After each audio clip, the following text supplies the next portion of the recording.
Under 40 CEOs drive your ambition. Our mentor and mentee both started out wanting to be engineers. Now they're both in the arts and media. Who better for Japhet to glean words of wisdom from than Dozie? We're super curious to know what prompted this change, and we know you are too. Join Japhet Al-Krumeh, a creative art entrepreneur, as he is driven by his mentor, Dozie Okafor, the CEO of PhD Nigeria Limited. Welcome to Under 40 CEO Drive Your Ambition, brought to you by Mr. Bushi and Samsung. My name is Dozie Okafor. I'm the CEO of PhD Nigeria Limited, and I have with me Japhet Al-Krumeh. Japhet, tell us about you. How did you get involved in this show? All right. Thank you very much. One of the days while I was left busy, I was surfing the net, Instagram precisely, and then I came across the Under 40 CEO Mitsubishi application for Drive the Ambition Season 2. And then I decided to give it a trial. Okay. And yeah, I was selected, and then I got in. Nice. Yeah, after my application. So what do you do, Japhet? Okay, yeah, I am an art entrepreneur. I make portrait illustrations and model illustrations, and basically I draw with pencils, charcoals. Okay. Yeah. Interesting. So how has that been? How has business been? How's that going for you? Yeah, considering the kind of industry, yeah, people really do not appreciate art here in Nigeria. But then it hasn't been rosy, but then it has been moving. For me, it picked up in 2020 during the COVID period, when a lot of persons decided to use this as a means of appreciation, as a means of give to their loved ones, and then decided picking from their community. So I decided to network with more persons, and then I gradually decided to expand. Yeah, so basically it's been good. What would you say has been the most difficult part of working here in Nigeria, or running a business here in Nigeria? I would say one of the most difficult parts of doing this in Nigeria has been capital, to get the right kind of tools to give you a quality output. So beyond that, I don't think I've had any major challenge. I hear you. Anyway, I know you've got a lot of questions for me, so I'm going to let you speak now. So let me know what questions you have. Okay. So in this my industry, I know you are also an expert and you have gone ahead of most of us. For me, just starting off as an entrepreneur, I would like to know how you fixed your focus, considering the fact that you majored in engineering, and then you are in the media now. Yeah, and you have gone far in the media. How did you fix your focus? How did you lay aside distractions to just achieve what you wanted to achieve? Because I am in that shoe right now. I'm studying material science and metallurgy engineering, and I've ventured into art. So I need to understand how you did this to get to where you are today. So first of all, I think the university system or school prepares you for life, doesn't necessarily dictate your life, if you get what I mean. It kind of gives you the tools that you need to make the right decisions and go through life by, kind of choosing, this is what I want to do, this is what I'm good at. And it really helps you decide. So like you rightfully said, I'm an electrical engineer, but it all started with, trying to mix things that I'm very interested in and what I was passionate about: media, entertainment, advertising, data analytics, and those were things that piqued my interest. And media strategy kind of put all those things together, and I was able to just move into that space, and I've been there ever since. When it comes to your question around keeping your focus, I think the first thing is, I would say, consistency is key. And consistency beats skill anytime, any day. Just keep at it. And know that as long as there's improvement gradually on a day-to-day, week-to-week, month-to-month, you're gradually going to reach that goal that you're trying to achieve. Another thing I would say is around delayed gratification. So when things start coming through, you start getting successful, you start being able to deliver, the money starts coming in, you have to be able to tell yourself, this is not yet the time to enjoy. You've got to be able to continue to invest in your business, invest in yourself as well. And that brings me to the next point, investing in yourself.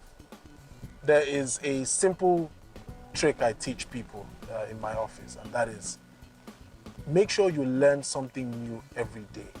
And it doesn't always have to be a formal, structured, paid learning process, but make sure you're learning something every day.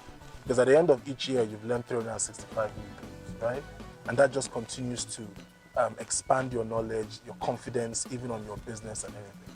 So, those are just a couple of things that I can say about just maintaining your focus and making sure you achieve your goals. Okay, so rather than having a working gallery, I think starting up something like a teaching gallery, not like an online gallery. Gotcha. Yeah. So I know to achieve this, I will need a team. So when do you think is the best time to set up a team? Or should I just keep on working on myself while I put this on hold? When is the best time to start seeking to set up a team to achieve this? So first of all, I think it's an interesting idea that you want to see how you can sell your art online for multiple reasons. One, the entire world is going digital. Digital penetration in countries like Nigeria is fast increasing. And you're going to find a time where it will be the best place for you to advertise anything, not just art. And I think you come into the space at a good time when things like NFTs and all these other digital assets are being sold and traded online. So it's really a good time to be in that space. Now, with regards to building your team, I think the first thing you need to do is build up your own digital competence so that as a sole proprietor, which you currently are, you're able to run a lot of your digital activities yourself.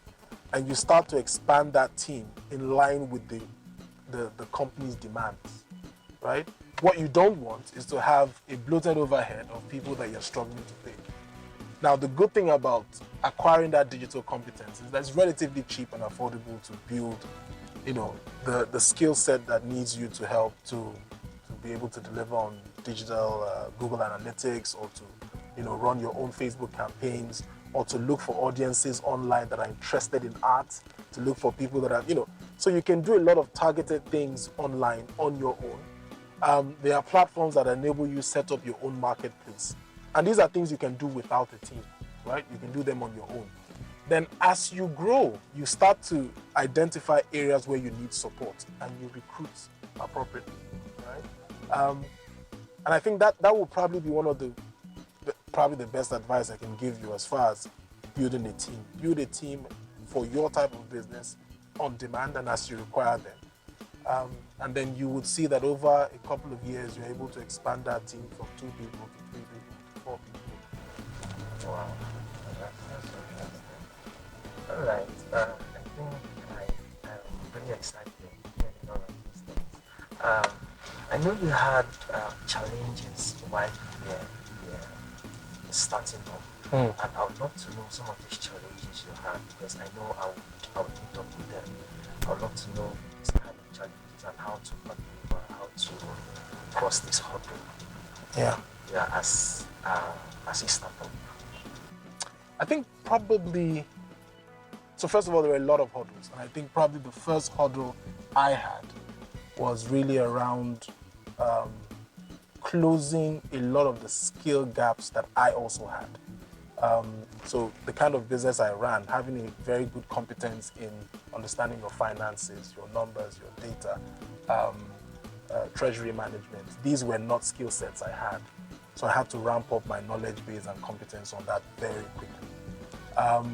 The other thing was also building the right team and getting people that share the same vision as you. Bearing in mind that when you do start, you may not be able to pay the kind of competitive wages that a lot of people will expect. So what do you do in that kind of situation? You have to be very good at sharing your vision. And getting those people can be a challenge, right? You know, not everyone will buy into your vision. And if you're not good at, explaining that vision so it's as vivid to others as it is to you, you're going to struggle to get the right set of people. I was lucky enough to get the first set of team members that really understood what I was trying to achieve and helped me grow the company.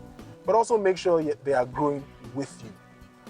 And it ties back to what I said about delayed gratification, where you've got to be able to make sure you are taking care of them even before you take care of yourself, right? You've got to be able to delay your own satisfaction just to make sure that the team is well motivated to deliver on all the things that you've asked them to.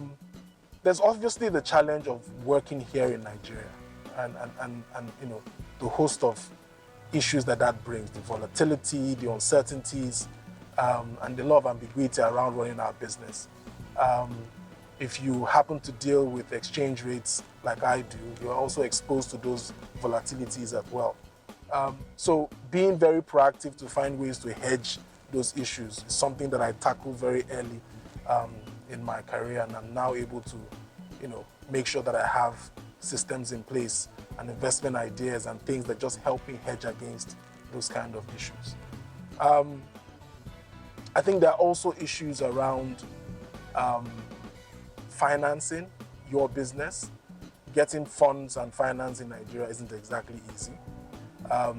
So again, finding the right partners that also understand your vision, that are willing to invest in your business.